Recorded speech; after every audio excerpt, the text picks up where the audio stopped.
Bien. Buenas tardes con todos, doctora, ¿cómo apagas el... Sí. ya. Bueno, la clase del día de hoy que vamos a ver son neoplasias de párpados, sobre todo ver las características de cada uno, es una clase un poco larga y pesada sobre todo, pero voy a intentar como dar las características principales que pues no se nos puede pasar.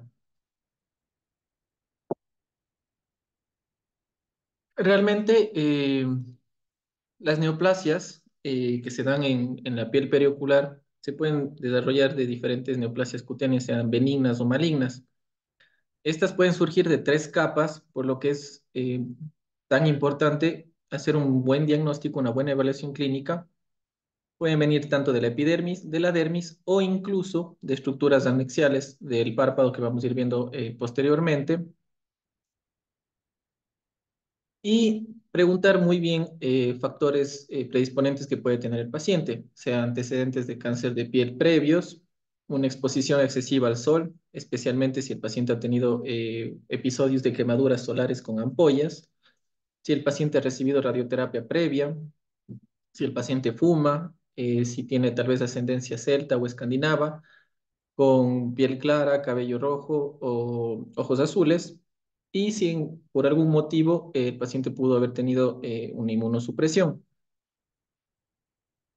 Esta diapositiva tal vez es la más importante de toda la presentación, porque son justamente los signos que tenemos que reconocer para ver si es que la masa que estamos viendo va a sugerir malignidad o no. Entonces tenemos aquí la primera, que es la ulceración o la lesión crónica, el paciente que tiene a cada rato la lesión y no cicatriza, no cicatriza. Si el paciente llega con estas lesiones y ya tiene un sangrado o la formación de costras, si esta lesión ya está destruyendo la arquitectura normal que tenemos en el margen del párpado o incluso llega ya a destruir los orificios de meibomio, si el que el paciente presenta una madarosis, si es que observamos, por ejemplo, que ya hay como márgenes amontonados, nacarados o incluso translúcidos que llegan a presentar toda una úlcera central, tener muy en cuenta las telangiectasias finas, que muchas veces es un signo que lo pasamos desapercibido.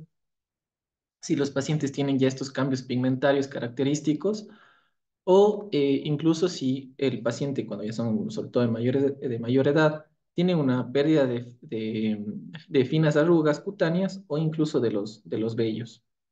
Recordar, como les estaba mencionando, los anexos, ya que tenemos lesiones cercanas a los puntos lagrimales, en donde debemos evaluar para detectar justamente una afectación puntual o canalicular, ya que pues, puede requerir otros procedimientos, o sea, no sé, sondaje o incluso una irrigación.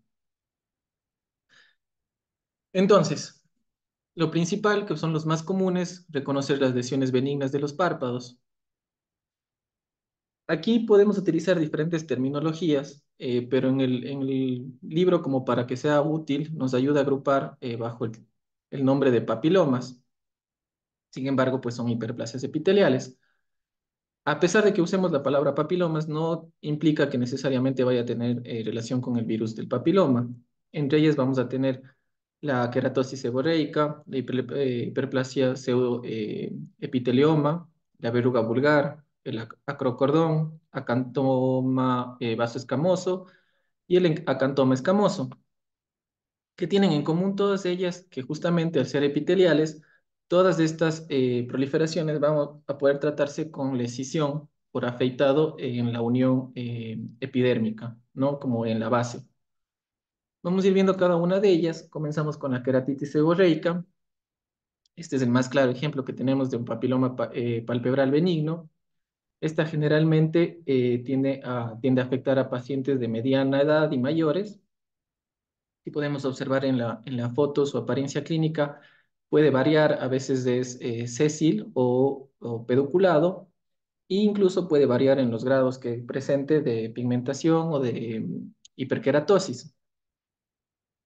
Vamos a ver mucho, sobre todo vimos en medicina que la queratosis seborreica se puede presentar sobre todo en la piel del rostro y aparece como lesiones más suaves o grasosas, pero en el párpado por la piel fina, esta suele tener esta presentación como lobulada, como más pedunculada, en donde es mucho más visible que se dé así por la superficie, ¿no? Eso es por el grosor del párpado.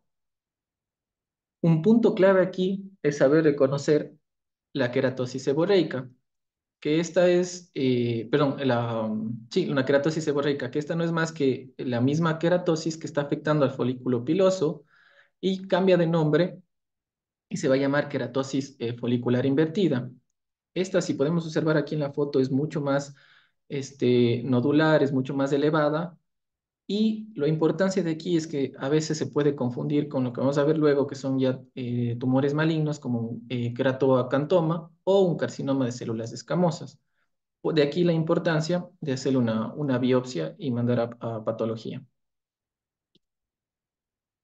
Bien, continuando con lesiones benignas, primero hay que diferenciar entre el término de hiperplasia pseudoepitelomatosa, que en realidad no es como una lesión en sí, sino es más bien como los cambios que se van a dar sobre la epidermis, que generalmente pueden desarrollarse sobre áreas de una inflamación o de una neoplasia. A eso se refiere con una hiperplasia pseudoepitelomatosa. Y ya pasando como a la verruga vulgar, que en realidad es mucho más común, esta sí ya podemos recordar, está dada por el virus del papiloma humano, puede ser tipo 6 u 11. Sin embargo, es muy raro que esta aparezca en la piel fina del párpado. Generalmente aparece en otras partes del cuerpo. Recordar que cuando esta se presenta, lo importante es hacer una buena decisión o incluso usar crioterapia, porque lo que se busca aquí es, además de erradicar la lesión, minimizar el riesgo de propagación viral que tenga la lesión. Acá abajo, en cambio, tenemos un cuerno cutáneo, que en realidad es un término que se utiliza, más no es diagnóstico, sino se utiliza así para referirse a esta hiperkeratosis como que muy exuberante que hay aquí, en donde esta ya puede estar asociada con múltiples patologías, sean benignas o malignas. Por ejemplo, puede tener relación con la keratosis seborreica que veíamos hace un momento, o incluso puede llegar a tener relación con el carcinoma de células escamosas o el vaso celular. Por lo tanto, si nosotros observamos esto, obligado pedir enseguida una biopsia para descartar cualquier cosa. Wow. Quistes. Bueno, en cuanto a los quistes, estas después de los papilomas van a ser como el tipo más común de las lesiones cutáneas benignas, perioculares, obviamente. Estas representan el 18% de todas las lesiones benignas que vamos a extirpar y en su mayoría estos llegan a ser quistes de inclusión epidérmica que suelen surgir, si podemos observar aquí, del infundíbulo de un folículo piloso. Estos pues son de crecimiento lento, son como lesiones de estas como elevadas, redondas y lisas. Y aquí lo importante es saber que aunque se denominan quistes sebáceos, estos en realidad están llenos de queratina. La rotura de estos lo que puede provocar es una reacción inflamatoria que es como muy parecida a cuando se encuentran cuerpos extraños o incluso puede llegar a infectarse secundariamente. Así pasamos a la milia, que en cambio esta va a ser múltiples quistes de, si pueden observar en la foto, de inclusión, en donde esto es muy común que se dé en los recién nacidos. Generalmente estos se resuelven espontáneamente, pero en ciertos casos se deben marsupializar con una cuchilla o una aguja. E incluso se ha visto que algunos, cuando se presentan múltiples, se pueden tratar con cremas tópicas de ácido retinoico. Eso es como mucho más común cuando es en la consulta de pediátrica, porque presentan en todas las partes del cuerpo. Bien, acá en cambio un cuadro ya de las lesiones epiteliales benignas, pues que tal vez una muy poco común, que es como el quiste pilar o triquilema, que estos son tal vez subdiagnosticados porque son clínicamente indistinguibles de los quistes de inclusión epidérmica, pero estos sí suelen aparecer en zonas donde tenemos folículos grandes y numerosos Y generalmente lo presentan como el 90% lo vamos a presentar en el cuero cabelludo. Sin embargo, entre el 5 al 10% lo podemos presentar en la región periocular, que sería exactamente en las cejas.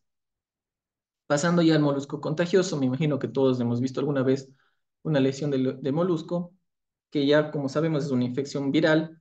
Esta se da en la epidermis y a menudo puede afectar a los niños que vienen asociados con una conjuntivitis folicular. Cuando se presenta en adultos, generalmente pues se debe hacer exámenes porque puede transcurrir con pacientes que están inmunodeprimidos por VIH. Los antelasmas también son comunes, en donde estos van a ser placas amarillentas, que generalmente donde se presentan es en los cantos mediales de los párpados superior e inferior. Aquí recordar que estos son como representan como macrófagos que están cargados de lípidos que se encuentran en la dermis superficial, en los tejidos subdérmicos, pero también pueden alcanzar hasta el músculo. Aquí los ejemplos en donde tenemos, como les comentaba, el molusco contagioso. Podemos observar que es como una lesión serosa, medio nodular, que generalmente, no sé si se alcanza a ver en la foto, tiene una umbilicación central. Y aquí, de nuevo, como es un virus, pues tenemos que tratar de que esto no se propague. Entonces, muchas veces el médico prefiere observar o tratar con crioterapia o hacer una excisión, siempre y cuando todos estos tratamientos sean controlados. Aquí generalmente la sospecha es clínica, pero si nosotros realizamos una biopsia, pues se confirma al 100% el diagnóstico, no hay diagnóstico diferencial. Y los antelasmas que les comentaba, como estas lesiones amarillentas, pero como podemos observar aquí, como están tan cerca del canto, se debe tener mucho cuidado si estamos extirpando estas lesiones. ¿Por qué? Porque podemos provocar un ectropio, sea cicatrizal, o incluso llegamos a tener que los pacientes pueden presentar una retracción del párpado.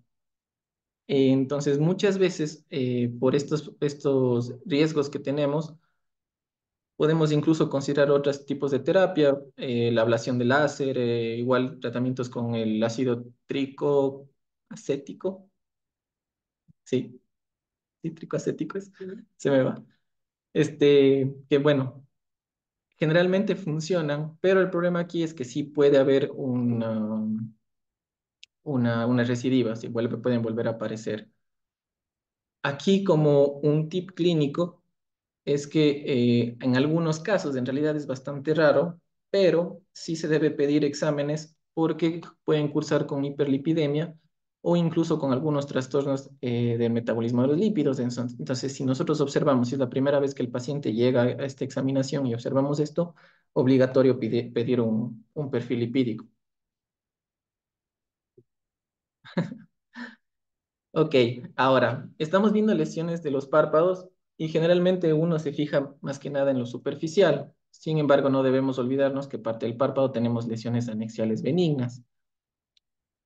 Y bueno, por ahora benignas, luego podemos ver las malignas, en donde por el mismo término de anexos nos vamos a referir como a los apéndices de la piel que se encuentran dentro de la dermis, pero que no los observamos, pero que sí se comunican a través de la epidermis a la superficie. Aquí podemos tener las glándulas de Meibomian dentro de la placa tarsal, las glándulas de Seyss asociadas con los folículos de las pestañas, las glándulas sudoríparas que están en la región periocular. Estas van a incluir las glándulas sudoríparas endocrinas y incluso esto, pues recordar que está por todo el cuerpo, entonces que no solo hay algunos síndromes que no solo se presenta pues en los ojos, sino podemos observar en todas las glándulas del cuerpo y claro, las glándulas sebáceas. Entonces, comenzando con las más comunes, tenemos, bueno, el chalación y el orzuelo, que todo el mundo conoce, no me voy a detener acá por cuestión de tiempo. En la primera foto podemos ver una hiperplasia sebácea. Esta generalmente se presenta como múltiples pápulas de color carne o incluso, como ven en la foto, ligeramente amarillas, que puede llegar a tener como una umbilicación central. Estas no son tan comunes en los párpados, generalmente se llegan a presentar como en la frente y en las mejillas y en pacientes mayores de 40 años. ¿Cuál es la importancia aquí? Que por sus características muchas veces se puede confundir con un carcinoma, eh, porque no se alcanza a ver en la foto, pero igual que el carcinoma, estas transcurren con telangiectasias finas. Luego ya lesiones como más agresivas, como es el adenoma sebáceo, en donde en realidad esto es muy poco común, pero cuando aparece también nos puede simular un carcinoma de células basales. Estos son tumores que se muestran como pápulas igual amarillentas en la cara, generalmente también en el cuero cabelludo o incluso en el tronco. Cuando hay un paciente que presenta igual múltiples lesiones, cuero cabelludo, párpados, cara, incluso, tenemos que sospechar de ciertos síndromes. Eh, este rato se me va las iniciales desde el MTS, pero se me va el síndrome, es de algo torre. Se me va, pero es lo que tenemos que sospechar, en donde justamente el síndrome cursa con hiperplasia sebácea adenomatoide o con carcinomas de células basales. Bien, continuando igual con tumores de las glándulas sudoríparas, pero ya ecrinas, el primero, que en realidad es el más común de todos, es el hidrocistoma ecrino, en donde se presentan, como podemos observar aquí, lesiones comunes que de aproximadamente como de 1 a 3 milímetros. Y estas, la característica es que siempre se presentan como en grupos y que suelen como agruparse alrededor del párpado. El lugar donde son más comunes es en el canto inferior, y estas a menudo, cuando hay la presencia de mucho calor, tienden como a crecer, a aumentar de tamaño, y en cambio también el aumento de la humedad va como que a estimular la transpiración y aumentan también de tamaño. Aquí igual el tratamiento es pues la decisión quirúrgica. Pasando acá a la siguiente foto, en donde tenemos el siringoma, estos puntitos de aquí, que son como igual tumores de crinos de las glándulas sudoríparas, que generalmente se encuentran en mujeres jóvenes o ya o adultas. Estas se pueden presentar, como podemos observar, como múltiples nódulos, que son como cerosos, igual muy pequeños, de 1 a 2 milímetros, y son mucho más comunes en el párpado inferior que en el párpado superior, pero puede verse afectado ambos. De hecho, aquí en la foto, si alcanzamos a observar, se ven ambos. Hay algunas veces que igual puede transcurrir con múltiples lesiones que se pueden observar incluso en la axila o en regiones externales, y estos son como que muy evidentes en pacientes que están cursando la pubertad. Tener en cuenta también que tenemos una variante que es menos común, incluso no encontré una buena foto para colocarla, que es el siringoma condroide.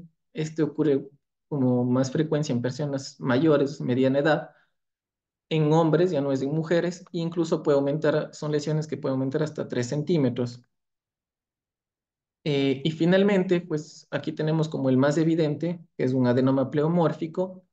Esto en realidad es raro encontrar, se presenta con mucha más frecuencia como en cabeza y cuello, pero pues de un porcentaje mínimo puede incluso puede llegar a afectar como los párpados. En realidad, lo que indicaba es simplemente realizar la biopsia para enviar a patología por la apariencia igual que tiene como esta apariencia pleomórfica, pero son raros de encontrar. Ahora, en cambio, de los tumores de las glándulas sudoríparas igual pues no son tan comunes. Tenemos el hidrocistoma apócrino, que es pues un quiste liso, como podemos observar, que generalmente suelen ser translúcidos o azulados. Y si ponemos aquí la lámpara, pues podemos incluso lograr una transiluminación. Eh, no es raro encontrar como múltiples quistes, no son solitarios, y estos generalmente están debajo de la superficie, especialmente en los cantos de las glándulas de Moll. El tratamiento igual aquí, una excisión completa. El cilindroma, estos igual son tumores muy raros, pero a diferencia de los hidrosistomas se encuentran mucho más en solitarios, aunque también reportan que pueden ser múltiples, pero lo más común es que sean solitarios. Estos incluso nos habla de un componente hereditario y como podemos observar ya no son tan translúcidos, sino ya cambia como una coloración más como de color carne y tienen ya como una forma más como de cúpula, ¿no? Estos, pues, igual el problema es que pueden incluso afectar a cuero cabelludo y cara, o sea, como que ir un patrón hacia arriba. Bien, ahora los tumores de origen del folículo piloso en realidad los puse todos en una diapositiva porque no son muy comunes. No sé si alguien los ha visto acá y pues todos se parecen, ¿no? Tenemos pues varias lesiones. De ellos, pues puede surgir tanto de las pestañas como de las cejas o incluso de pelos del vello. ¿Y en donde tenemos el primero? Tenemos un tricoepitelioma, que si pueden observar son como pápulas pequeñas, igual de como de color carne.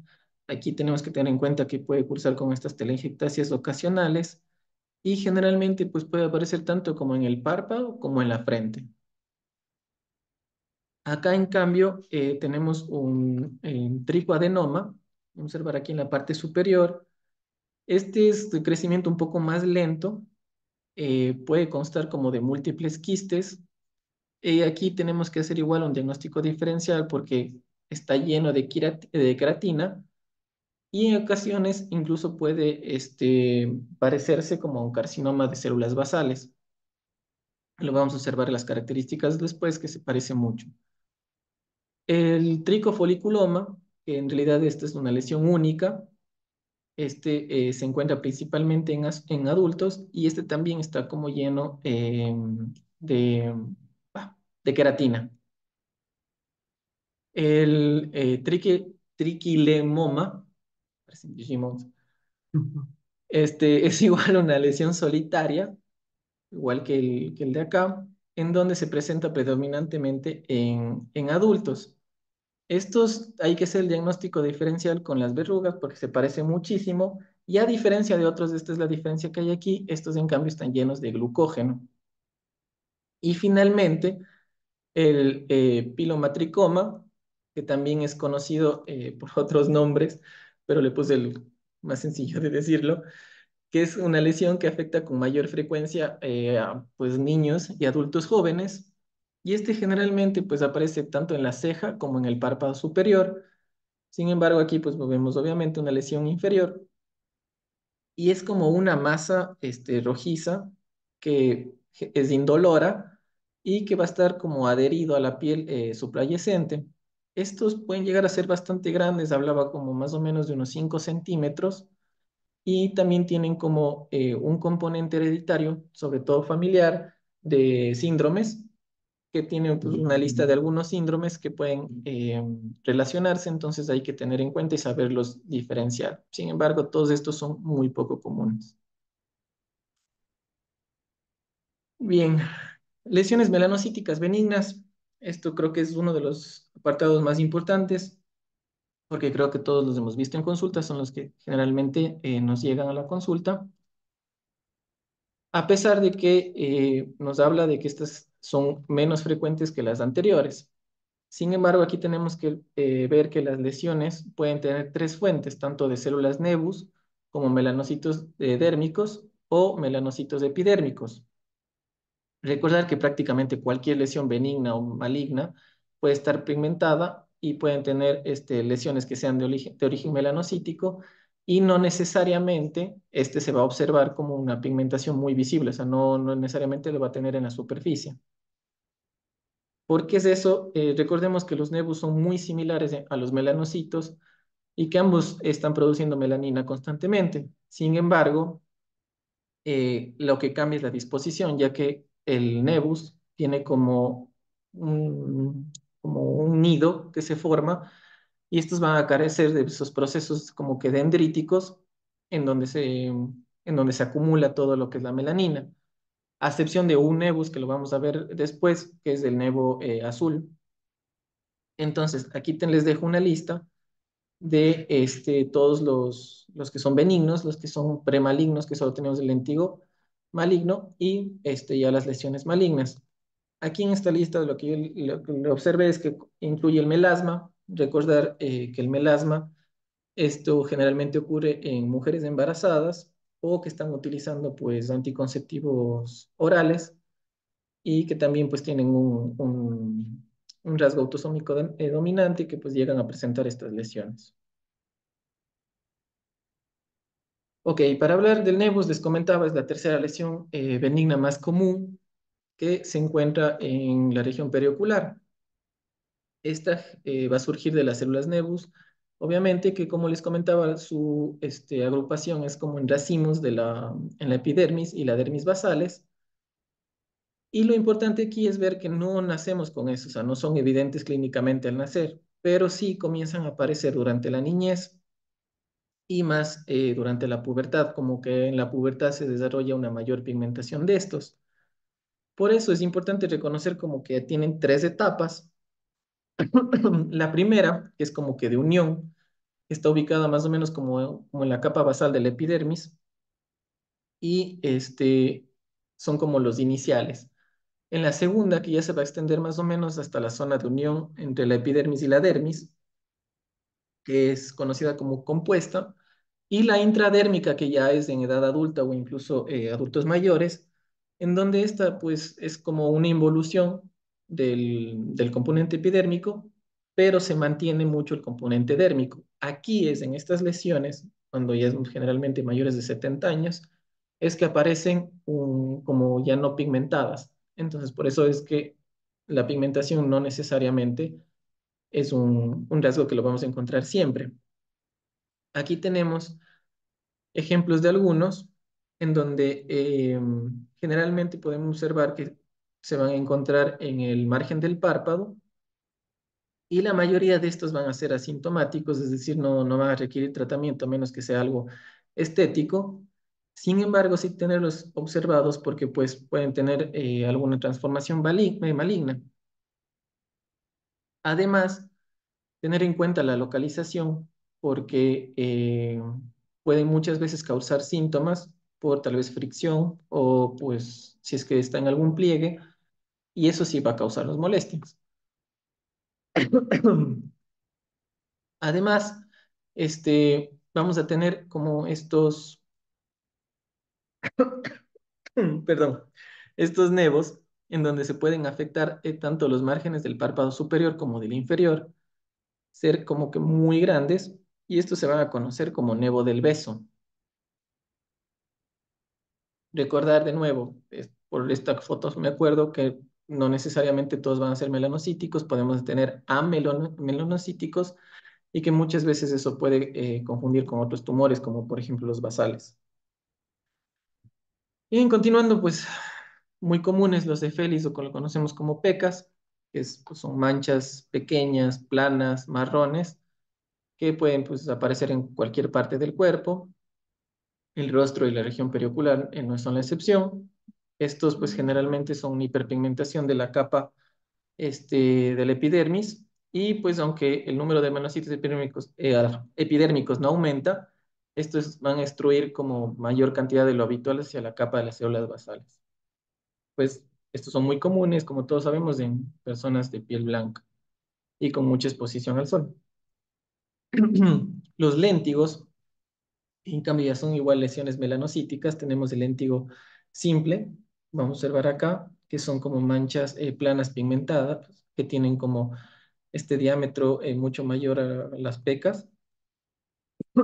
Igual esto puede ocurrir en cualquier edad y no necesariamente van a estar relacionados con la exposición al sol. Eso es importante porque luego vamos a ver los de acá, que son los léntigos solares que aparecen ya en la exposición crónica al sol e incluso pueden producir como estas máculas pigmentadas y van a tener a la histología un mayor número de melanocitos. Y los nevus azules que les comentaba hace un momento, que son lesiones generalmente elevadas, que pueden ser tanto como congénitas o desarrollarse durante la infancia. Generalmente son muy grandes, mayores a 10 milímetros, aunque su potencial generalmente es benigno, no tienen como un potencial maligno. Es como que, no sé, es como un poco contradictorio o está en debate de que se puedan extirpar. Ok, los melanocitos, melanocitosis oculodérmica, que es como este nevo azul igual, que se va a presentar como en la región de la piel periocular. De hecho, aquí estos van a proliferar en la región del primero y segundo dermatoma del quinto par. Y pues aquí podemos observar que la piel generalmente es como difusa, marrón, gris o incluso llega a ser azul. Y esto puede extenderse como a la frente e incluso pues a la región temporal. Aquí es muy raro que sean bilaterales, pero sí se presentan hasta en un 5%. Gracias. Y si hay un porcentaje, aunque muy bajo, de hecho, menos del 1%, que pueden llegar a presentarse malignidad. Sin embargo, estos sí pueden cursar con ciertas patologías como glaucoma, que llega a presentarse incluso en el 10%. Y aquí sí, por ejemplo, si realizamos una gonoscopia, eso lo que había leído es que pues vamos a encontrar pigmentación en la malla. Lesiones epidérmicas premalignas, pues aquí tener muy en cuenta que no se nos puede pasar ciertas características, ya que la queratosis actínica muchas veces pasa como pues un nevus, y en realidad esta es la lesión precancerosa más común. Esta igual, como venimos viendo, suele afectar a personas de piel clara, mediana edad o mayores, con antecedentes de exposición crónica al sol.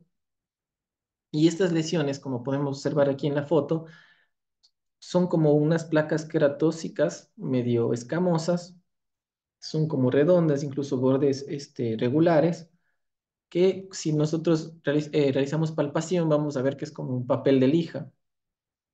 Uy.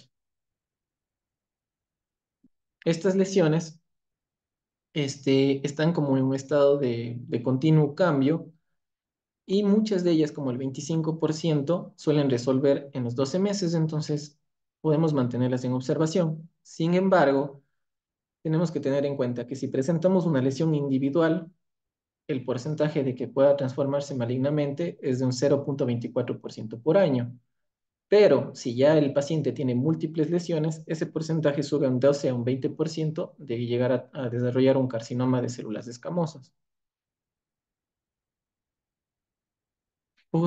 Se cree, bueno, o hay en muchas literaturas, se cree que los carcinomas de células escamosas estamos viendo pueden surgir directamente de estas queratosis actínicas, pero presentan como menos agresividad que si se desarrollaran desde novo.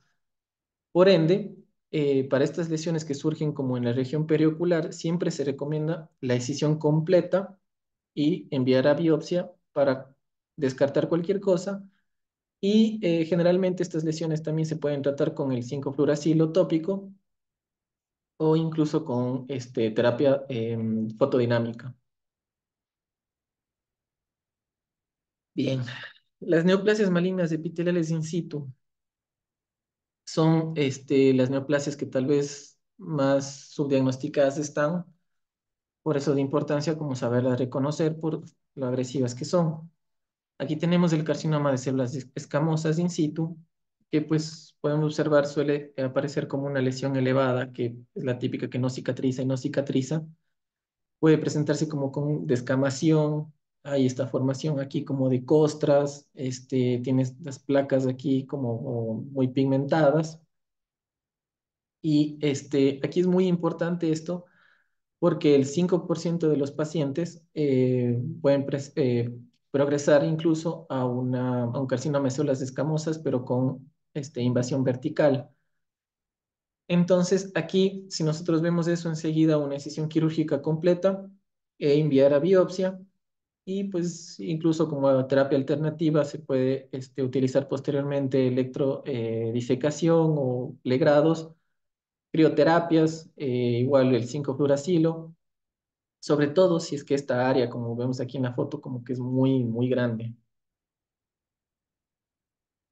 El queratocantoma, se considera en cambio como no propio, sino como un subtipo de carcinoma de células escamosas.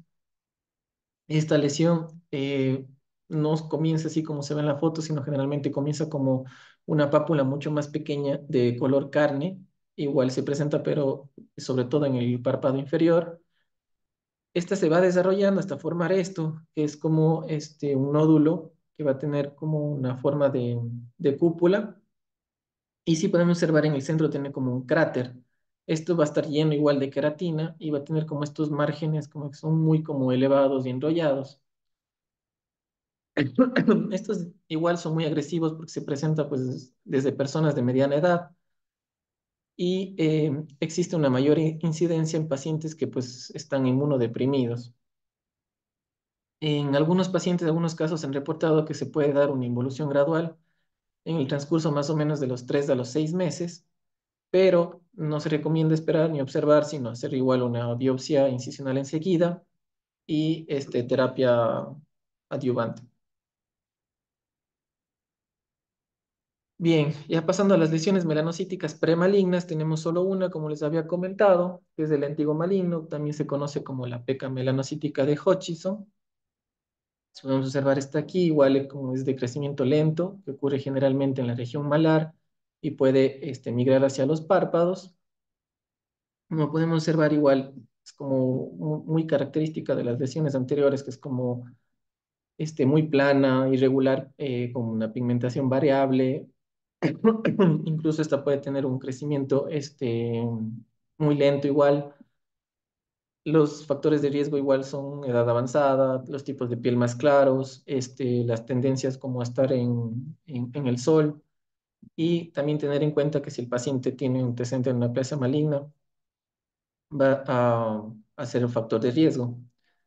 Sin embargo, a pesar de todos estos, tenemos que el riesgo absoluto de un melanoma del lentigo maligno desde aquí va a ser como del 2 al 2,6%, muy bajo, de hecho, en considerarse en las enfermedades.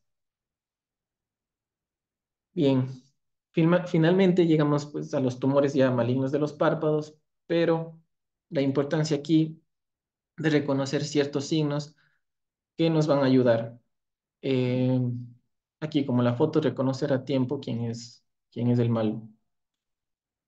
Por ende, el más importante de todos es el carcinoma de células basales. Esta es la neoplasia maligna de párpados más común, del 90 al 95%. Si sabemos reconocer el carcinoma de células basales, pues incluso vamos a quedar bien con cualquiera, pues sabemos el 90-95% de los tumores malignos.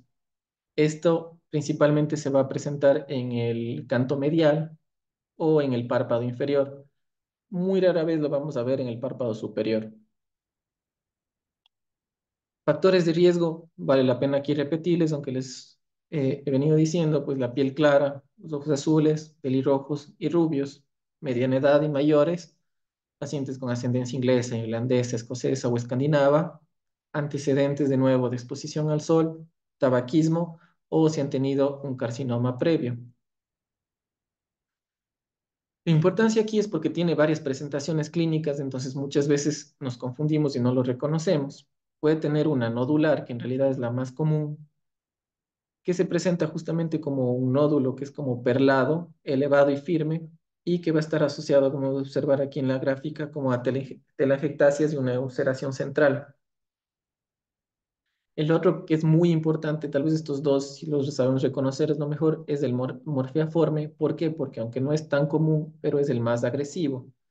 Este, en cambio, va a tener como lesiones firmes, creo que en la siguiente hay una imagen, y ligeramente como elevadas en los márgenes, que pues, pueden estar indeterminados en el examen clínico.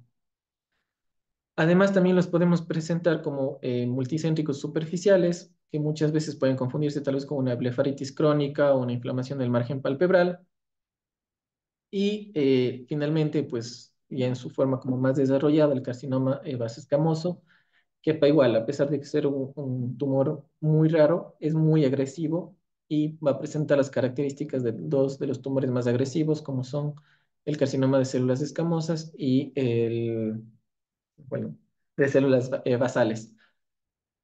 ¿Por qué es muy importante reconocer esto? Porque por la metástasis que puede provocar, va a tener una alta incidencia de mortalidad. Aquí en la imagen, en la primera imagen, podemos observar un nodular. Vemos cómo tiene su nódulo perlado, como elevado. Tiene sus telangiectasias, como les había comentado, y podemos observar que en el centro incluso está ulcerado. Ahora, cuando esto termina como de ulcerarse, lo vemos así, totalmente ulcerado, tiene los bordes elevados. Eh, Acá incluso acá incluso podemos observar cómo se hace pigmentado, ¿sí? Y la imagen que a mí esta me gustó, que es del libro de la academia, es porque el morfeaforme, a pesar de que ser el más agresivo y que muchas veces indican que es como que el que cambia más de forma, como su nombre lo dice, aquí se ve como muy regular y todo y es el más agresivo. Entonces, tener mucho en cuenta de esto para que no se nos pase. Eso en cuanto al principal. Ahora, el síndrome de Nevo de células basales, va a tener como una relación con el síndrome de Gorlin, que en realidad es un trastorno multisistémico, autosómico dominante, en donde va a estar caracterizado por múltiples carcinomas de células basales. Esto es muy común que se dé en el segundo o tercera década de vida, sin embargo, indicaba que podía llegar hasta adultos mayores. Se va a asociar generalmente con anomalías esqueléticas que pueden estar en las costillas, en la columna, unos queratoquistes odontógenos, fosas palmar o plantar, una calcificación de la hoz del cerebro, poliposis, amartomas intestinales y una variedad de manifestaciones oculares. Pues sí, aquí ya obviamente es un tratamiento sistémico. El seroderma pigmentoso, este igual es un trastorno muy raro, es autosómico recesivo, por suerte, en donde vamos a tener que su característica principal es que los pacientes se quejan como de una sensibilidad muy extrema al sol, y a pesar de que pues presentan esta quemadura, tienen como una reparación defectuosa en su ADN, todo eso se activa o es inducido por la luz ultravioleta sobre la piel. Aquí en la foto pues es un xeroderma, pero también pues tenemos el carcinoma de células basales, está como ulcerado, es lo que vemos aquí en la foto. El tratamiento, la biopsia, tenemos diferentes tipos, técnicas de biopsia, la incisional, la lateral cantal, la incisional, la de todo el espesor del margen o la de como afeitado. No voy a entrar en cada una de ellas, hoy vamos a ver más que nada los diagnósticos diferenciales, pero vale la pena saber cada una de ellas. La encetración orbitaria, la cirugía micrográfica de Mohs, que esa sí es muy común, entonces la vamos a repasar en la siguiente diapositiva. Terapia con quimio o radio, y posteriormente, cuando ya hemos logrado sacar todo, pues la reconstrucción palpebral. Como les comentaba, la cirugía micrográfica de Mohs, que pues en realidad no es más que ir haciendo varios cortes y enviar ese momento a patología para que se pueda como analizar, nos diciendo si los bordes están libres y ir sacando bordes. Y podemos ver aquí en la primera imagen aún queda masa tumoral, en la segunda queda un poco menos, en la tercera queda un poco menos, hasta que por fin se logra ya retirar todo. Entonces, básicamente en eso consiste la cirugía. El carcinoma de células escamosas, este es el segundo tumor maligno de los párpados más frecuente.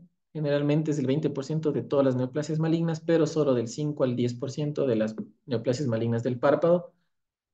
Sin embargo, aunque es mucho menos frecuente, pues es más agresivo que el de células basales. Y este sí que se presenta mucho más común cuando ha habido el trasplante de algún órgano sólido. Se ha visto pues que tiene relación mucho con pacientes que estén en inmunodeficiencia o inmunosupresión. El tratamiento, pues igual que el de células basales. El carcinoma sebáceo, este tumor es altamente maligno, es muy letal. Generalmente, pues, surge o tanto de las glándulas de meiomio como las de 6 o las sebáceas. Se va a presentar con mayor frecuencia en mujeres y se origina dos veces más en el párpado superior que en el inferior. Este es el típico que se confunde mucho con los chalazions, en donde pues se reseca y sigue apareciendo. Generalmente está en pacientes más de 50 años y este va a representar, por suerte, solo el 1% de las neoplasias malignas periorbitarias que se presentan. Aquí leía que no es raro que se presente tanto en superior como inferior, puede ser en ambos hasta en un 6 a 8%. Así que se presente más de una lesión no descarta el diagnóstico.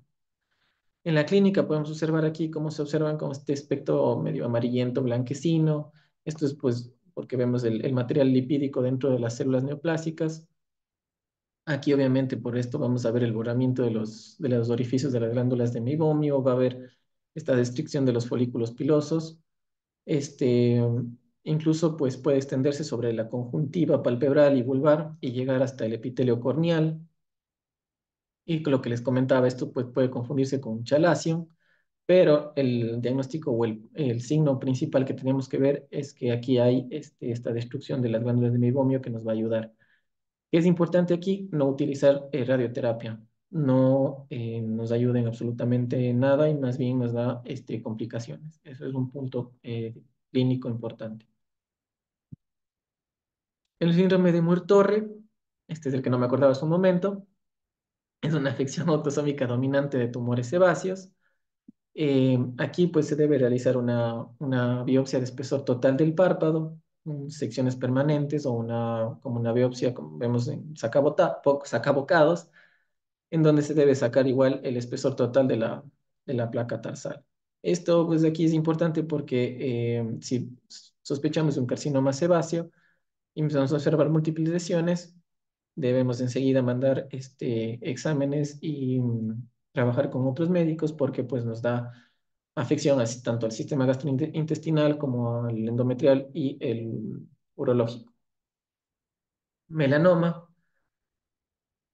pues hemos visto que es el 1 o el 2% de los cánceres cutáneos, va a causar aproximadamente el 75% de las muertes por cáncer de piel, los mismos factores de riesgo, exposición a luz, camas solares, predisposición genética y mutágenos ambientales. Y aquí, pues, tener en cuenta que suele tener diferentes niveles de pigmentación y, pues, que presentan bordes irregulares que incluso pueden estar ulcerados y sangrar. Los melanomas los podemos encontrar en cualquier paciente mayor de 20 años en sus diferentes formas. El melanoma lentigo maligno, que es justamente este de aquí, que va a representar como la fase de crecimiento de ocurre más o menos con malignidad, como habíamos visto, como en el 2 al 2,6%, y este es el más común de todos estos, pero generalmente, aunque es raro en párpados, en cabeza sí se presenta hasta un 90% de veces de los melanomas. Clínicamente, va a estar marcado como por estos nódulos que se presentan aquí, el color muy característico y además que sus bordes van a estar invadiendo. Eso es lo que nos ayuda sobre todo a diferenciarlo de las lesiones benignas. Siempre que veamos eso, lo recomendable es una excisión y enseguida a biopsia. Acá abajo tenemos en cambio un melanoma nodular que va a representar hasta el 10% de estos melanomas cutáneos. Y lo mismo, a pesar de que es muy raro en párpados, se puede presentar. Y estos generalmente son amelanocíticos. Este está melanocítico, pero no hay que confiarse si es que no presenta pigmentación. Aquí, de igual manera que la anterior, la fase de crecimiento es como invasiva vertical. Y aquí generalmente comienzan como una lesión muy pequeña, pero crecen rápido. Entonces, igual, observación y enseguida la biopsia. Diferentes tratamientos. Aquí incluso se ha intentado con citocinas como la interleucina o el interferón, pero se ha visto que hay mucha recurrencia, por ende, lo mismo, escisión y biopsia. Bueno, y los otros que no son tan comunes, el melanoma de extensión superficial y el melanoma acrolentiginoso. Ya casi terminando, tenemos pues, el sarcoma de Kaposi, que igual creo que todos lo conocemos, que está asociado al herpes virus tipo 8. Este se presenta como esta base térmica rojiza crónica, generalmente en pacientes inmunocomprometidos por VIH-Sida. Y tenemos que estas lesiones muchas veces pueden confundirse como un granuloma de un cuerpo extraño o un hemangioma cavernoso. Recuerden, de nuevo, como todo tumor causado por un virus, importante evitar la diseminación. Entonces, aquí de nuevo se puede utilizar crioterapia, escisión, radiación o incluso agentes quimioterapéuticos. Finalmente, el último, estaría cansados, es el carcinoma de células de Merkel. Recordamos que las células de Merkel son células dendríticas que pues desempeñan su papel más importante en el sentido del tacto. Estas ocurren 10% en el párpado o en el área periocular. Se manifiesta como estos nódulos aquí eritematosos, son indoloros con muchas telangiectasias y estas lesiones generalmente ocurren después de la escisión y hay una alta tasa de metástasis. Son muy agresivos y su tasa de supervivencia estimada es a los 5 años es hasta el 50%. Los puntos claves, si es que pues se han cansado y a que los lean solo estos que deben llevar a casa, es que la induración palpable que se extiende más allá de los márgenes visibles siempre va a sugerir una infiltración tumoral en la dermis y en el tejido subcutáneo. Si presentamos lesiones grandes, siempre evaluar en busca de evidencia de fijación o tejidos o huesos más profundos. Siempre palpar ganglios linfáticos regionales en busca de evidencias de metástasis, sobre todo si estamos sospechando ya de tumores más agresivos. La diseminación de un tumor linfático que pues siempre puede producir esto como esta hinchazón gomosa a lo largo de la línea de la mandíbula o delante de la oreja. Y evaluar bien la motilidad, ya que puede haber restricciones y proptosis. De igual manera, no olvidar que debemos evaluar pares craneales, sobre todo quinto y séptimo, ya que podemos tener una diseminación, como podemos observar aquí en la foto, de tumor perineural, y que esto pues es muy característico de los carcinomas de las células escamosas. En casos de que presentemos un adenocarcinoma sebáceo o un melanoma del párpado, siempre buscar otros exámenes sistémicos, ya que puede haber afectación hepática, pulmonar, ósea, neurológica, todas las que hemos visto. Y siempre, siempre como último consejo, obtener fotografías y mediciones antes del tratamiento de la lesión para ir haciendo el seguimiento. Y eso es todo. Aquí dice gracias por su atención. Ok, yo sé que están cansados porque es un tema bastante largo, pero tengo una pregunta para el doctor Gustavo. ¿Cuáles son digamos, decime por lo menos 5 características clínicas que tienen que presentar los tumores para decir que son malignos o que sospechemos que sean malignos? Ok, Ok, pues, pues. bájame tantito, ¿no? Ah, güey, doctor. Ya. Pues lo que se tiene que ver es los contornos, que sean regulares o irregulares. También Ujú, la simetría, si la lesión es simétrica o no es simétrica. La ujú, pigmentación, o sea, si es de un solo color o si tiene uno, o sea, dos o más colores más bien realmente dentro de la lesión. ujú. Eh, ¿Qué más? Creo que básicamente eso, bordes, asimetría, coloración, eh, la tasa de crecimiento, si crecen rápido o si crecen Son lento. 7 características en realidad. ¿Mande? Son 7 características. Carlos Grijalva. Si el Manarosis también ayuda a detectar. Características de la lesión, es lo que quiero que me diga. Arisbel. El tamaño de la lesión, los tipos, la consistencia que tiene, los bordes, si es uno, son múltiples, correspondiendo también si la lesión estaría en el ojo o en el párpado contralateral, cuánto tiempo tiene de haber aparecido y el... No. Melissa, Doctora, ¿le puedo ayudar? espérame, que responda Melissa primero. Voy empezando por los R más. Pues me va a quedar igual, doctora. Según yo eran las características de asimetría, bordes, color, diámetro Eso es y... lo de los bordes y la forma de la simetría, sí, ya lo dijo. La coloración también ya lo dijo, pero faltan otras que son muy importantes que la van a ver en tumores malignos. Denise, Denise Iscasa, porque bueno, a Denis no lo veo conectado. Ah, sí, ya lo vi. Maligno, pues también puede verse que, por ejemplo, si ya no vemos que tenga las pestañas, que pierda los folículos, eso es también una forma de que es maligno. Pero eso son características de malignidad en cuanto a general, pero en sí de la lesión, no. Quiero ver, vamos ahora, Cristian. Que esté vascularizado. Ajá. ¿Qué más? Solo por puchito se los voy a sacar, Jaciel.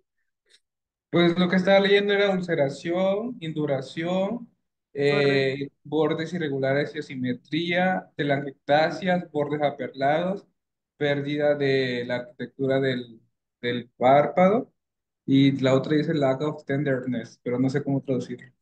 Bueno, el doctor dijo las características leyendo el libro. Obviamente eso lo tienen que saber ustedes, ¿sí? Entonces, esas son características que siempre, siempre las preguntan, chicos. Entonces, volvamos a repetir. De malignidad estamos hablando. La ulceración, la hipersensibilidad, la induración, así como bien dijo Gustavo, los bordes irregulares y forma simétrica, telangiectasias, bordes perlados, ¿qué más? Y prácticamente la pérdida de la arquitectura del margen palpebral. Entonces, esas son las características clínicas de malignidad. Veamos qué otra cosa les puedo preguntar. Porque este tema, o sea, literalmente nosotros vamos a estar sospechando de una lesión de acuerdo a cómo lo vemos, pero ¿quién nos va a dar el diagnóstico? La biopsia. Entonces, veamos. Doctora Tania, ¿cuál es el tumor más, digamos, más común del párpado en cuanto a malignos?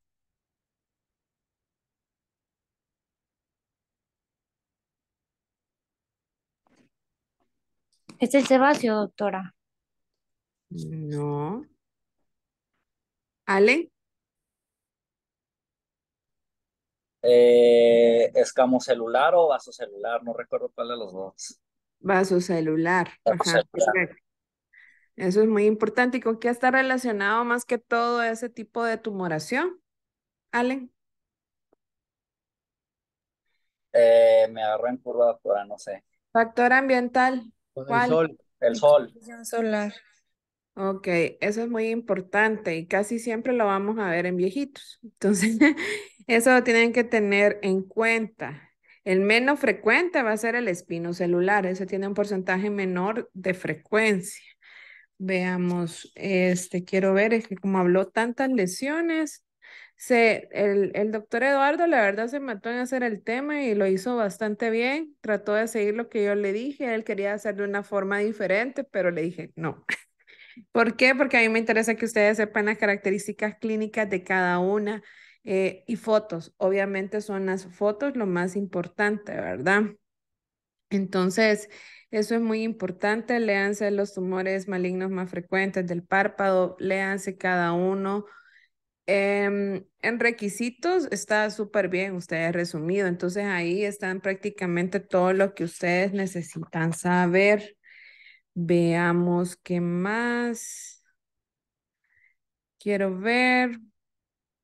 Ay, es que tengo tanto por preguntar. Créanme que oculoplástica es de las cátedras que menos me gustan, pero de las que más conozco, porque la llevé 4 años literalmente, o sea, 4 años de mi residencia y llevé oculoplástica. A mí solo me faltó literalmente operar, entonces es donde más me gusta preguntar, porque es donde más vi, literalmente saqué un fellow clínico de oculoplástica. Veamos, quiero ver a quién no le he preguntado. El doctor Denis, que ha estado un poco ausente. Denis Miranda, decime, por lo menos 2 tumores epidermoides benignos. ¿De los benignos, doctora? Sí, benignos. 2, decime, solo 2 necesito. Epidermoides benignos. No lo busquen en internet, hombre. Si no lo saben, digan, no sé. No, doc, me agarró en curva ahorita. Ok, Juan Carlos.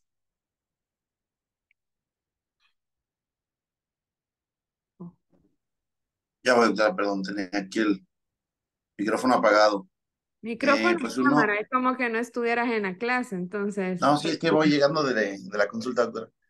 Ok. Eh, pues uno es el queratoacantoma y del otro no me acuerdo.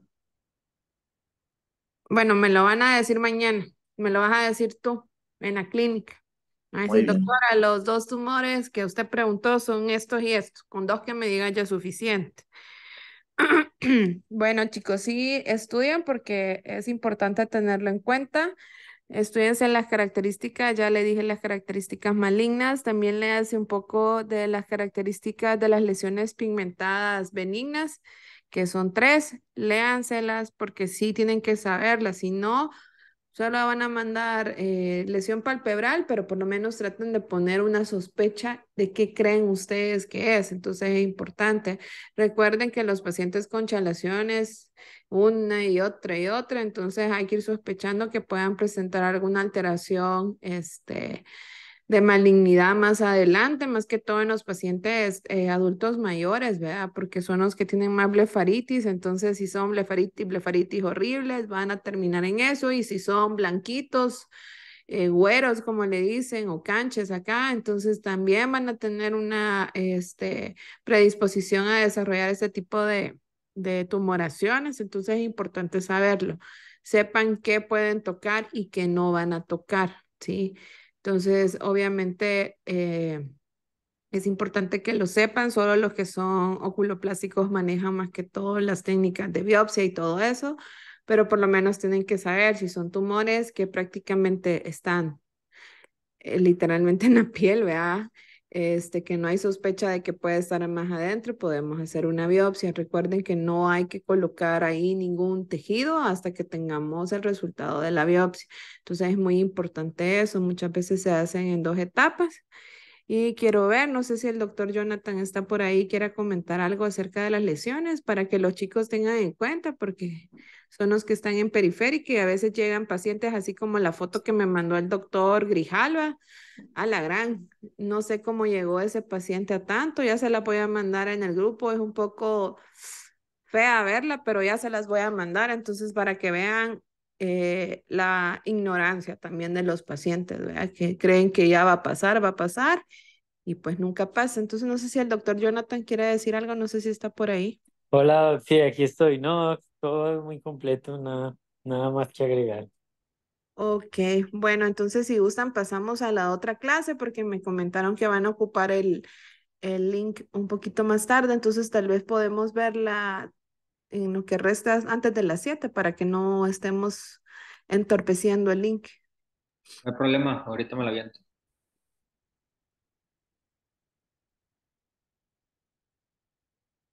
Tampoco quiero que corras, ¿verdad? Pero sí. Ando buscando la foto, chicos, que esa... Ay. Tienes 25 minutos.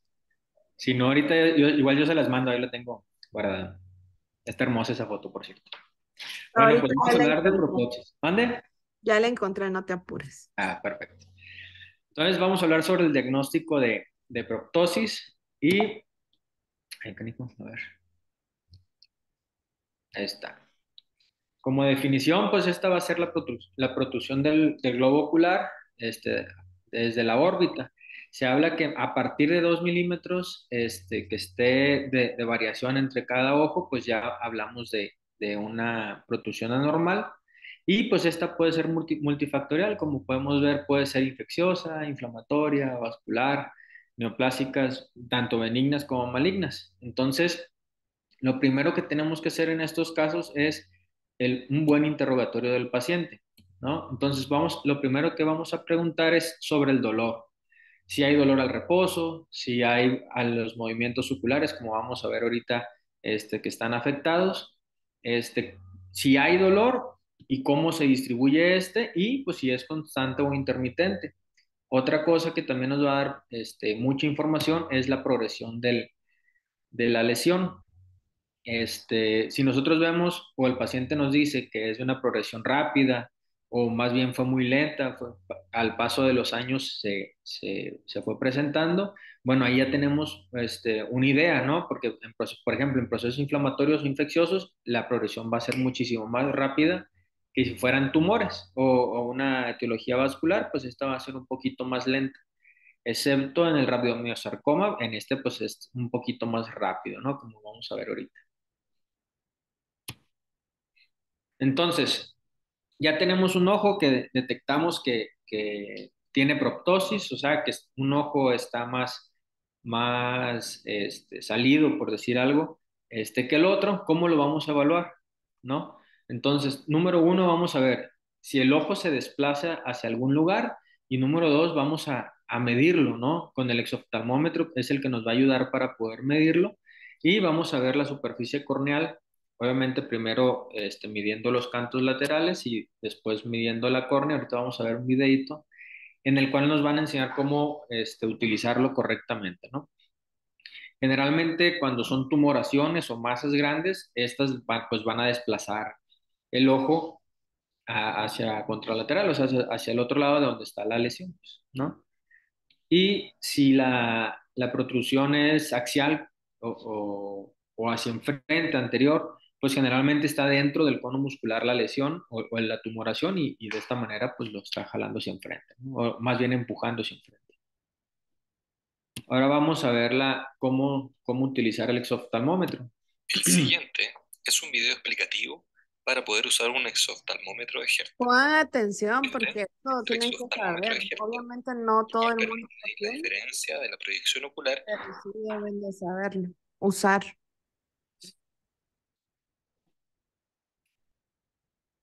¿Qué dijo?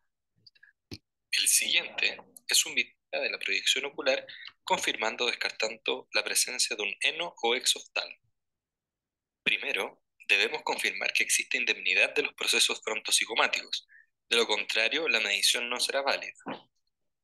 Segundo, debemos fijar la distancia intercantal externa, la cual aproximadamente es de 110 milímetros. En este caso, un poco más, aproximadamente 115 milímetros.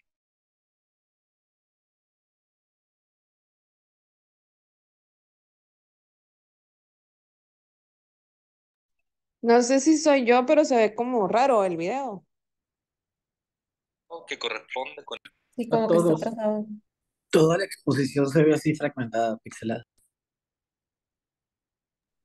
Vemos que el borde anterior de la reflejado en el espejo en el trazado corresponde a aproximadamente 17 a 17,5. Bueno, igual ahorita se los paso también, ¿no? Pero el video aquí lo tengo descargado. Repetimos el mismo procedimiento en el ojo izquierdo.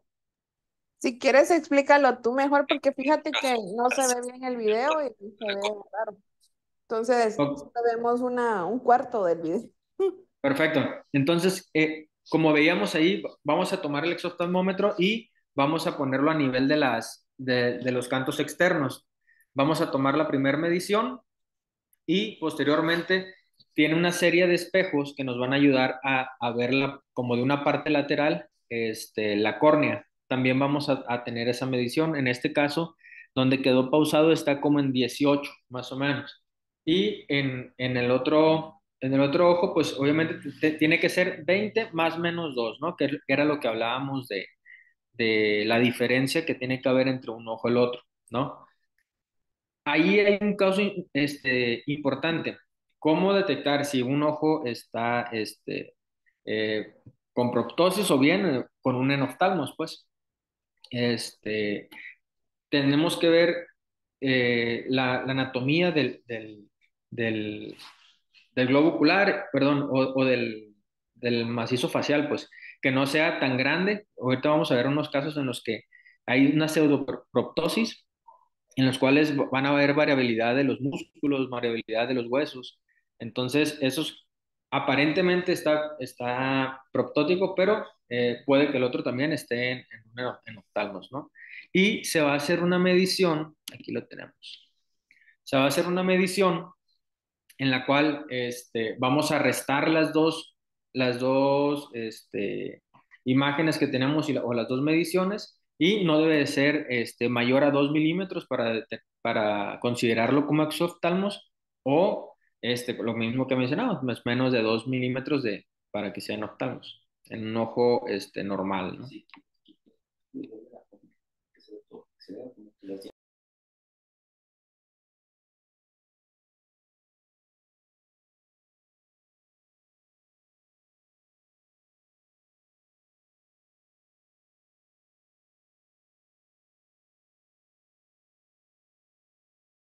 Ya se ve bien la expo, creo, ¿va?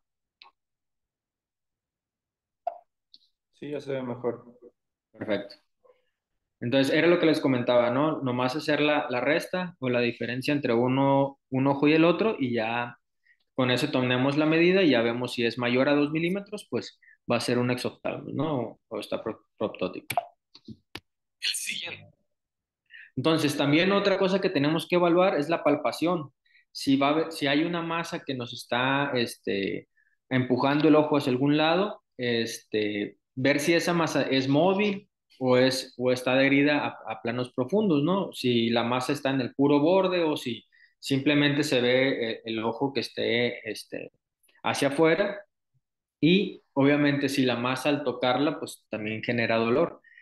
Se dice que lesiones firmes o adheridas a planos profundos tienden a preocupar más porque tienden a ser malignas que las que son más blandas y móviles, ¿no?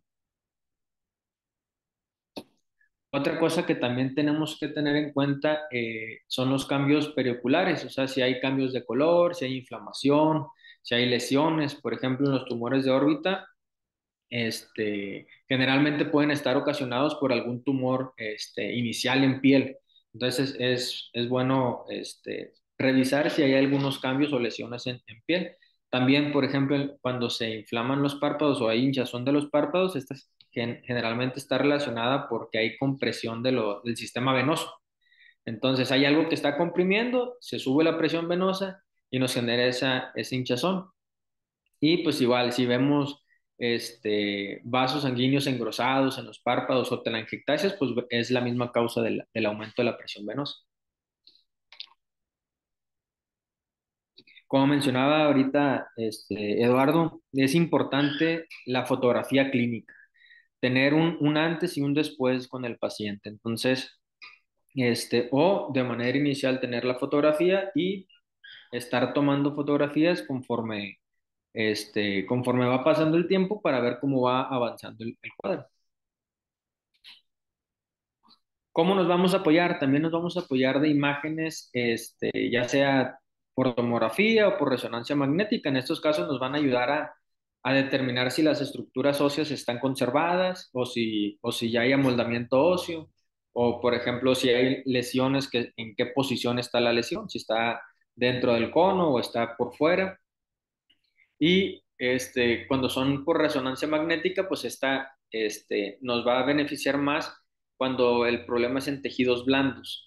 Podemos pedir imágenes, la forma de tomarlas son en T1, T2, en las cuales T1 pues nos va a dar ciertas estructuras que van a ser más brillantes, como coroides, vitrio, la materia gris, líquido cefalorraquídeo. Perdón por el ruido que se escucha afuera. Y en T2, pues generalmente, perdón, en T2 es el líquido cefalorraquídeo, vitrio y coroides son los que se van a ver más brillantes. Y en T1, pues generalmente las hemorragias agudas o la grasa es la que se va a ver más brillantes. Y podemos también pedir el realce con gadolínio, que en esto nos va a ayudar cuando hay, por ejemplo, un melanoma coroideo, inflamación de los músculos extraoculares, tumores de la glándula lagrimal, tumores más sólidos o las cápsulas de los mismos, ¿no? De las lesiones. Entonces, Vamos a ir viendo, como mencionaba ahorita, hay diferentes etiologías que nos pueden causar proptosis. Vamos a empezar con las infecciosas. Entonces, la más común de las infecciosas, perdón, es la celulitis orbitaria. En esta, pues obviamente, la diferencia va a ser que va a pasar el septo orbitario, y la causa más común de esta generalmente es en pacientes que tienen o tuvieron sinusitis. Perdón. ¿Cómo los vamos a encontrar? Con proptosis, movimientos oculares restringidos, va a haber inyección conjuntival, defecto pupilar aferente. ¿Por qué? Porque está presionando también el nervio. Hay edema, hay palidez del nervio óptico, disminución de la visión. Entonces, vamos en todos los casos, les voy a ir poniendo cómo lo vamos a encontrar y qué similitudes encontramos entre todos ellos. En este caso, pues sí era una paciente que tenía sinusitis y pues empezó con el cuadro así, ¿no? ¿Qué vamos a encontrar en la TAC? Vamos a ver inflamación de la grasa orbitaria, va a haber desplazamiento anterior del ojo, inflamación de los músculos extraoculares, engrosamiento de la mucosa sinusal, en el contexto de que fuera la causa de la sinusitis, y también podemos encontrar abscesos periósticos, si es la misma causa, ¿no? Otras causas es la mucormicosis. Esta va a ser una infección fúngica invasiva. Generalmente está dada en pacientes inmunodeprimidos, aunque en estos casos se considera que también es una celulitis orbitaria. Las características inflamatorias pues no van a ser iguales, ¿no? Por ejemplo, el enrojecimiento de la conjuntiva, el eritema de los párpados, van a estar disminuidos por lo mismo que el paciente está inmunocomprometido. Entonces, pacientes inmunodeprimidos con diabetes, con uso de feroxamina, y puede estar ocasionada por los mucorales, ¿no? Entonces, ¿cómo lo vamos a encontrar? Si vemos la similitud con el otro caso, igual, proptosis, edema perorbitario, restricción de los movimientos oculares, entumecimiento facial y compromiso visual. En este caso del entumecimiento facial, se dice que cuando ya se paralizan los nervios craneales, generalmente se dice que está afectado el seno cavernoso, y pues ya, esto va a tener también un mal pronóstico, ¿no?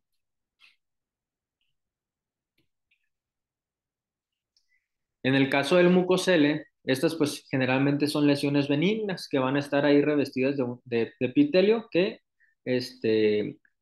generalmente son por obstrucción de los orificios sinusales, y el problema de estas es que pueden invadir la órbita. Entonces, factores de riesgo en estos casos también: sinusitis, alergias, algún tumor sinusal, cirugías previas que hayan tenido el paciente. ¿Y cómo lo vamos a encontrar? Igual, hinchazón periorbitaria progresiva, proptosis, dolor, diplopia y neuropatía óptica compresiva. ¿Por qué? Por el mismo empuje que tenemos. Entonces, esos casos, ¿cómo los vamos a encontrar? Si le mandamos a hacer una, una TAC o una resonancia magnética, se va a ver la lesión, si lo podemos ver ahí, una lesión homogénea que está revestida también por una membrana, y pues es la que está ayudando a empujar. En este caso, pues ahí se ve un mucosele, perdón, un mucosele agrandado, bien encapsulado en el seno maxilar izquierdo. Vamos a ver ahora las etiologías inflamatorias. En este caso, una de las más comunes que podamos encontrar y donde difiere el diagnóstico, o más bien el nombre, es con la enfermedad ocular tiroidea. Está siendo la causa más común de proptosis unio bilateral, y en estos casos pues ya no se considera proptosis, más bien se le llamaría exoftalmos cuando hay una patología tiroidea. Es más común en mujeres, obviamente, y entre los 20 y los 70 años de edad va a ser los picos donde más lo van a presentar los pacientes. Hay que ver, por ejemplo, pacientes que tengan tiroiditis de Hashimoto, es bajo el riesgo que puede tener. Ya si son procesos autoinmunes como enfermedad de Graves, pues en este caso sí aumenta el riesgo, ¿no? De presentar el exoftalmos. ¿Cómo lo vamos a encontrar? Con retracción del párpado unilateral o bilateral en ciertos casos, proptosis de desalineación ocular, lagoftalmos, dolor orbitario, lagrimeo extenso, ¿no? En este caso, por ejemplo, vemos en la primera imagen que la paciente ya tenía quemosis, ¿no? Una quemosis importante. Posteriormente se somete a descompresión orbitaria de 3 paredes y pues ya se mejora un poco el cuadro. Obviamente cierres, hay que hacer cierre de párpados, pero pues mejora un poco el cuadro. Obviamente no va a quedar tan bonito, ¿no? En hallazgos radiológicos, pues vamos a ver un apiñamiento en el ápice orbitario alrededor de los músculos y son los que van a estar protuyéndose enfrente, ¿no? Va a haber también engrosamiento muscular.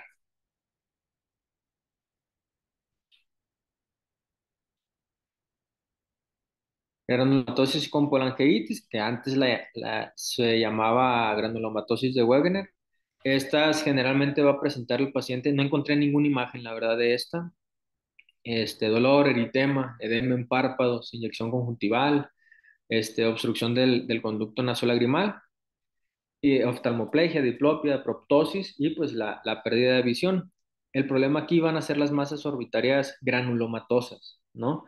Generalmente son las que se van a encontrar más adheridas a planos profundos y pues van a protruir y van a lateralizar el globo ocular. Como vemos aquí en las imágenes por tomografía, vamos a encontrar inflamación orbitaria, lesiones granulomatosas, como comentaba, planos tisulares abolidos, erosión ósea.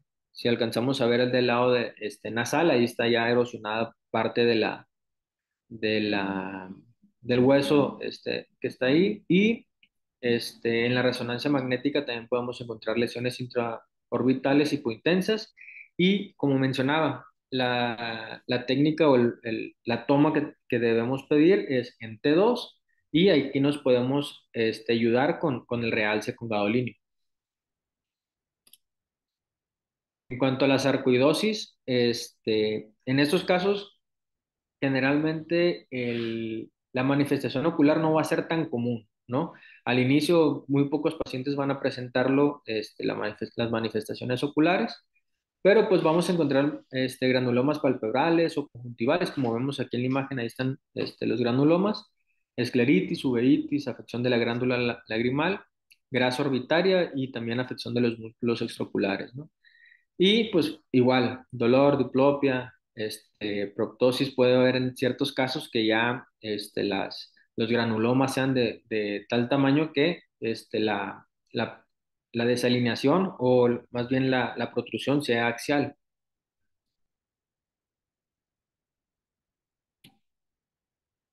En cuanto a una inflamación orbitaria, perdón, idiopática, generalmente se le llama pseudotumor orbitario o inflamación orbitaria idiopática. Es más común que sea unilateral y va a presentar igual dolor, proptosis, los párpados muy inflamados y disminución de los movimientos oculares. Cuando en estos casos, si encontramos dacrodenitis o perineuritis, es muy raro llegarlos a encontrar y también tienen datos de que sea más difícil el manejo posterior. ¿Cómo lo vamos a ver en cuanto a si mandamos a hacer estudios radiológicos, un TAC o una resonancia magnética? Igual, inflamación de la grasa orbitaria, agrandamiento de la glándula lagrimal y los músculos rectos son los que van a estar más afectados. Ahora bien, vamos a irnos por los problemas vasculares.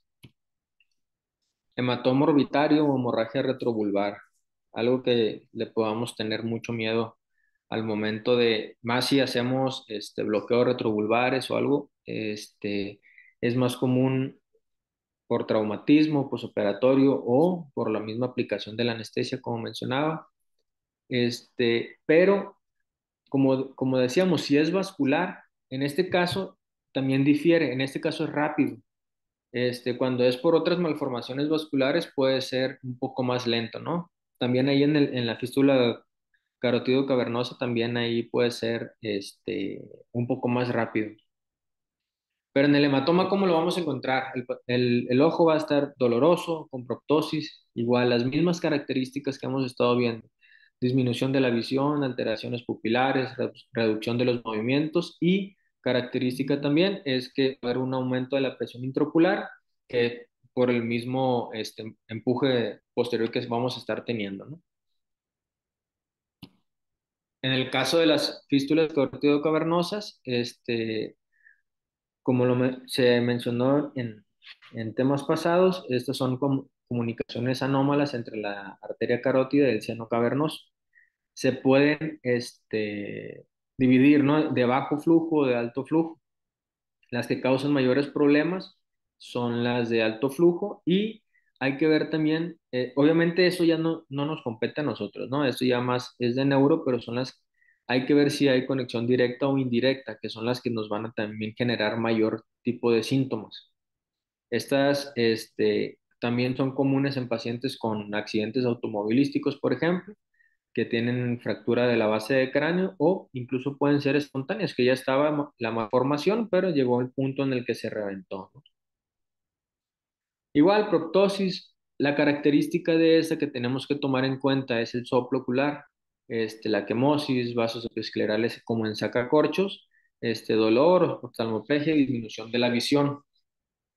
Vamos a ver aquí enseguida un video que también va a haber pulsaciones en el ojo, ya en casos muy extremos, en los cuales a simple vista lo podemos notar y como lo vemos aquí, espero que se vea el video, si no igual se los mando.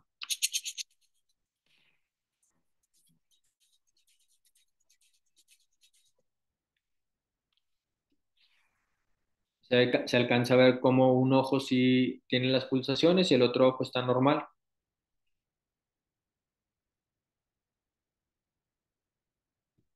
De frente casi no se alcanza a ver, sin solamente un ligero movimiento, pero ya cuando vemos al paciente de lado, por eso también en la lámpara de hendidura también podemos poner de lado el visor, lo podemos notar también fácilmente, ¿no? En los hallazgos radiológicos, ¿cómo los vamos a encontrar? Una vena oftálmica superior dilatada, congestión orbitaria, proptosis, agrandamiento de los músculos extraoculares y agrandamiento del seno cavernoso. Aquí como vemos en la primera imagen, en la imagen B, podemos ver la comunicación anómala, ahí donde está la flechita, la roja, es la comunicación anómala en el seno cavernoso. Y en la imagen C, la flechita que es como un poquito más larga, es donde está dilatado el seno cavernoso. Y la vena oftálmica superior es la izquierda en este caso, porque es una vista lateral. En el puntito rojo es donde está dilatada, ¿no? La vena oftálmica, que es también donde cómo lo vamos a detectar. Obviamente, este tipo de estudios nosotros ya no lo mandamos a hacer. En algunos casos podemos mandar a hacer tomografías o resonancias magnéticas. Estos estudios ya es en conjunto con un neurocirujano que nos ayude con el mismo protocolo de diagnóstico y ya pues ellos se encargarán del tratamiento, ¿no? Al final de cuentas. Otra de las causas también, sí puede ser rápida, son las varices orbitarias. Generalmente son malformaciones venosas que no las van a, no las van a detectar o se van a hacer evidentes cuando el paciente hace maniobras de Valsalva, tos o simplemente si el paciente se inclina hacia enfrente, van a empezar la proptosis. Entonces, ¿cómo lo vamos a encontrar? Va a ser una proptosis posicional intermitente. Si el paciente hace cualquier otra de las cosas que les mencionaba, va a empezar el cuadro. Va a haber dolor, va a haber pérdida de visión y pues vamos a ver un pequeño video de cómo el paciente empieza a hacer un esfuerzo, empieza a hacer una maniobra de salva y se nota cómo empieza el ojo izquierdo a inflamarse, los párpados se inflaman y pues empieza la proptosis, ¿no? Y simplemente cuando él deja de hacer el esfuerzo, baja la maniobra de Valsalva, rápidamente también disminuye. Entonces, eso es algo que nos podemos nosotros apoyar para detectar estos casos, ¿no? O sea, no todos van a llegar siempre con el ojo, pues inflamado o proptótico. Puede ser que sea, no, doctor, es que cuando le hago así, siento que el ojo como que se me va a salir o siento que se sale el ojo. Entonces, porque si llegan pacientes, el otro día nos llegó un paciente que decía que si se quedaba 5 minutos viendo a un lugar sin parpadear, sentía que se le secaba el ojo. Entonces, pueden llegar con ciertas pláticas o algo así que parecen absurdas, pero pues sí, sí lo manifiesta el paciente. En este caso, si te dice que hace cierto esfuerzo y tiene este cuadro, pues ya lo podemos detectar un poco más fácil, ¿no? Las malformaciones linfáticas orbitarias, generadas por los linfangiomas, que son malformaciones vasculares con sacos dilatados y generalmente puede haber lobulillos que están revestidos por una cápsula y son más comunes en la infancia. Entonces, estas mismas también se van a dividir de que no tengan flujo o que tengan flujo moderado. Y las lesiones macroquísticas, que son las más comunes que te pueden causar la proptosis, estas lesiones se pueden dividir, ¿no? Macroquísticas si son más de 2 centímetros o microquísticas menores de 2 centímetros. O bien puede haber, como mencionaba, que hay unas de lobulillos que pueden ser mixtas, algunas pequeñas, algunas grandes, y estas también te causan proptosis. En estos casos, ¿cómo los vamos a ver? Son mucho más raros estos casos, pero puede haber proptosis igual, ptosis, edema periorbitario, dolor, limitación de los movimientos oculares. El hemangioma capilar, también estas neoplasias, lo bueno de estas es que son benignas y lo podemos encontrar tanto en párpado como en órbita. Entonces, ¿cómo nos va a llegar este paciente? Generalmente va a ser un niño, está asociado, perdón, a algunos síndromes como el de Faces y el de Kessel-Merrill. ¿Y cuándo lo vamos a encontrar? Va a ser en los primeros meses de vida o desde el nacimiento, perdón, o hasta los primeros meses de vida, con tosis, proptosis, estrabismo. ¿Por qué? Porque la masa va también a jugar ahí en contra de los músculos extraoculares y pues una neuropatía óptica compresiva. En los hallazgos radiológicos va a haber masas de tejido blando, homogéneas, realzadas, bien delimitadas o irregulares, como es en este caso, ¿no? De la imagen. Es el mismo paciente de la imagen anterior, ¿no? De este mismo. Otra de las causas es el hemangioma cavernoso. En estas también va a haber malformaciones venosas cavernosas.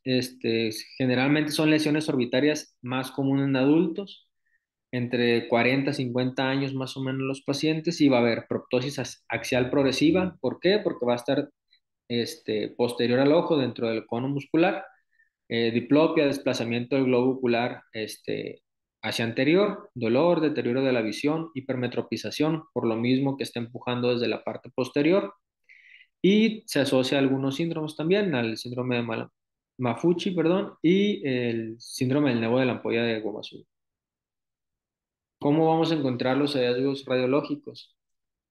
Simplemente es lesiones bien delimitadas, que pueden modificar al globo ocular, o sea, en su posición, lo pueden mover o lo pueden, que sea de manera axial, y las superficies óseas van a estar modificadas. En este tampoco logré encontrar alguna imagen, ¿no?, que sea característica.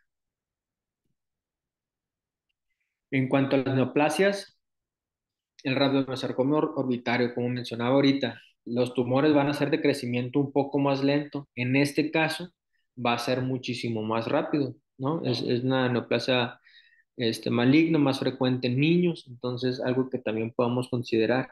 Pero generalmente lo vamos a encontrar en la primera década de vida y va a haber cambios orbitarios muy rápidos. Generalmente el 25% de los rabdomiosarcomas se van a presentar en cabeza y cuello, ¿no? Y de este 25%, una cuarta parte va a ser en ojo. ¿Cómo lo podemos encontrar? Una proptosis rápida, de semanas incluso de progresión, desplazamiento del globo ocular, obviamente en la posición en la que esté nos va a dar el movimiento del ojo hacia donde esté, tosis, hinchazón de la conjuntiva, una masa palpable que va a estar bien adherida, dolor, oftalmoplegia y compresión del nervio óptico. En la característica es que tenemos, obviamente el diagnóstico lo va a dar el estudio histopatológico, porque hay diferentes tipos, y el más común de estos es el embrionario, entonces, pero generan menos problema para el paciente.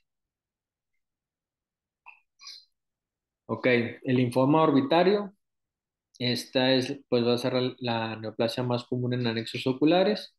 Y en pacientes, ¿en qué tipo de pacientes los vamos a encontrar? Generalmente pacientes añosos, inmunodeprimidos, ya sea VIH, alguna otra enfermedad, síndrome de Sjögren, algún problemas autoinmunes. Y lo vamos a encontrar igual, con proptosis, restricción de los movimientos, dolor, tosis, disminución de visión, diplopia. Entonces, como vemos, casi todas tienen los mismos síntomas o signos, ¿no? Y en este caso, pues el tumor, el linfoma orbitario generalmente está originado por linfoma o por linfocitos B y T y células NK killer, ¿no? Natural killer. Las lesiones de la glándula lagrimal, en estos casos va a haber diferentes tipos, epiteliales, linfoides, mesenquimales. Lo mejor que nos podemos encontrar sería un adenoma pleomórfico, el cual es benigno y es de fácil remoción, pero el carcinoma adenoide, va a ser quístico, como vemos en la imagen en la C. Ahí es la formación de los quistes, que generalmente se le llama como en queso suizo. Igual la posición del ojo va a ser un desplazamiento hacia abajo porque la lesión está en la parte de arriba. Va a haber una masa palpable bien indurada que está adherida al hueso, perdón. Tosis, proptosis, edema periocular y dolor. Los tumores metastásicos de la órbita, en estos son menos comunes, generalmente en pacientes también añosos, y venían ahí unas estadísticas de qué tipo de cáncer son los que más dan metástasis a órbita. Entonces, el de mama siendo el primer lugar, pulmón, próstata y el melanoma cutáneo también lo generan. Igual lo vamos a presentar con proptosis, desplazamiento del globo ocular, dolor, diplopia, tosis. Entonces, en este caso, fue por un carcinoma de células escamosas a nivel de la ceja y generó posteriormente un metástasis a órbita. Y como mencionaba ahorita, también causas de pseudotumor, perdón, pseudoproptosis. Ojos buftálmicos, pacientes que desde pequeño tuvieron, por ejemplo, glaucoma, que tuvieron buftalmos, o que un solo ojo tuvo buftalmos y va a haber esa diferencia, ¿no? Entre los dos. Un enoftalmos contralateral por alguna fractura de órbita.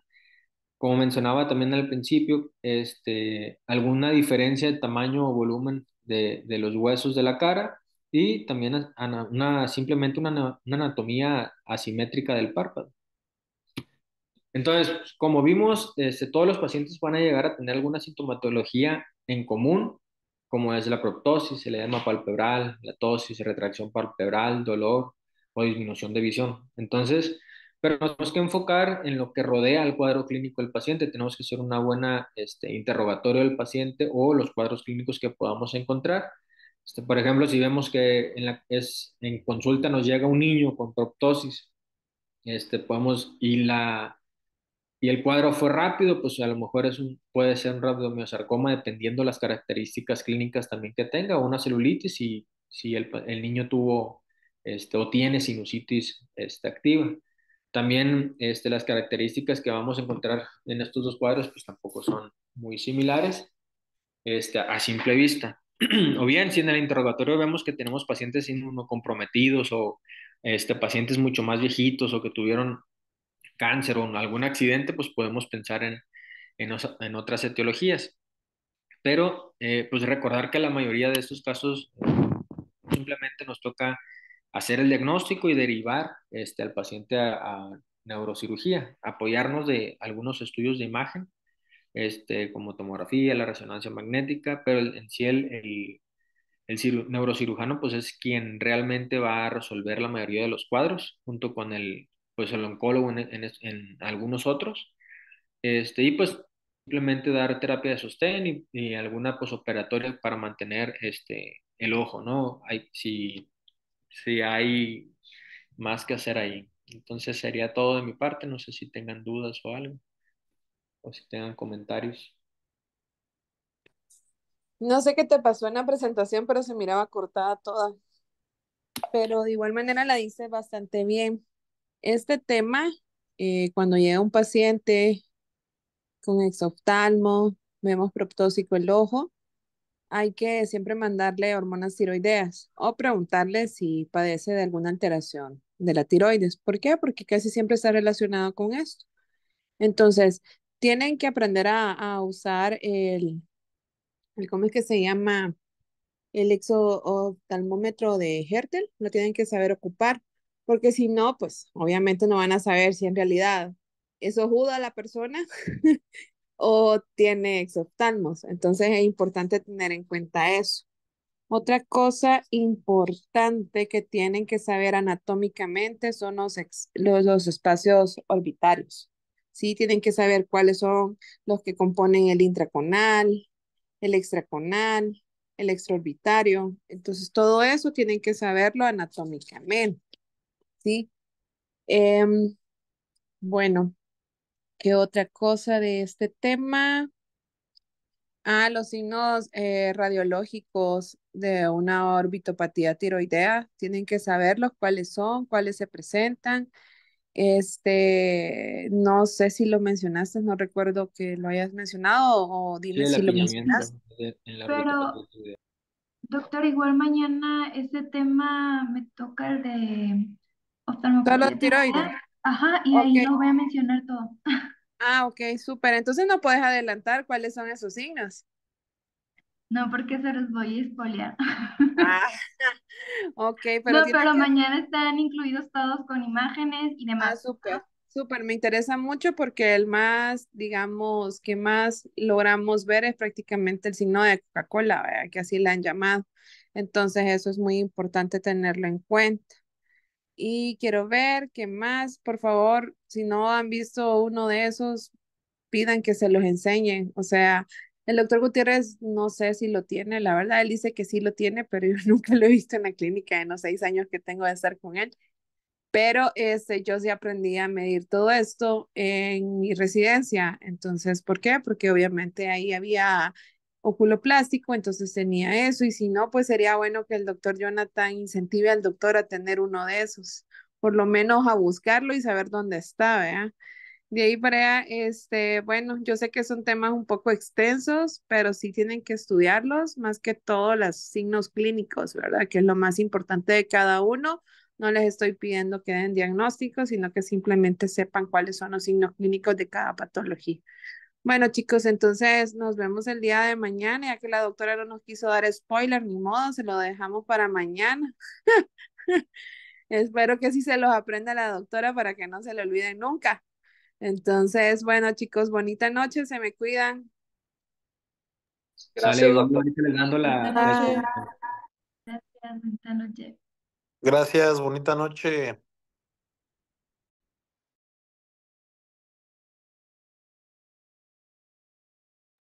Allen, ¿me escuchas?